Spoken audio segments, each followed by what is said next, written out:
Second ইয়ারে ওঠার পর থেকে 9:15 থেকে যেহেতু ক্লাস দিয়ে দিয়েছে আমাদের, তো সকালে চোখটা খুলতে না খুলতেই রেডি হতে হচ্ছে কলেজের জন্য।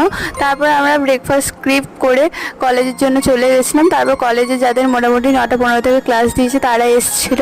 তারপর আমরা পরপর দুটো ক্লাস করে একটু একটু খাওয়া দাওয়া করে লাঞ্চের পর এসে দেখছি এখানে ওরিয়েন্টেশনের জন্য কথা চলছে যে কে কী পারফরমেন্স করবে না করবে। তো ওরিয়েন্টেশনের ব্লগ খুব তাড়াতাড়ি আসছে। তারপর লাস্ট একটা ক্লাস করে চললাম বাড়ি, গিয়ে একটা টানা ঘুমিয়ে এই দেখো প্রাপ্তির সাথে একটু বেরিয়েছিলাম বিকেলে। তো তো বাইরে বেরিয়ে গল্প করতে করতেই তো আমাদের কেটে গেল, যে অনেকদিন পর দেখা হয়েছিল। তো অনেক কথাই প্রায় জমেছিল।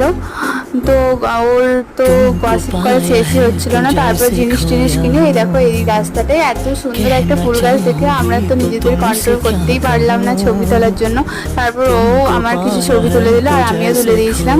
তো তারপর কিছু খাওয়া দাওয়া করে আমি বাড়ি চলে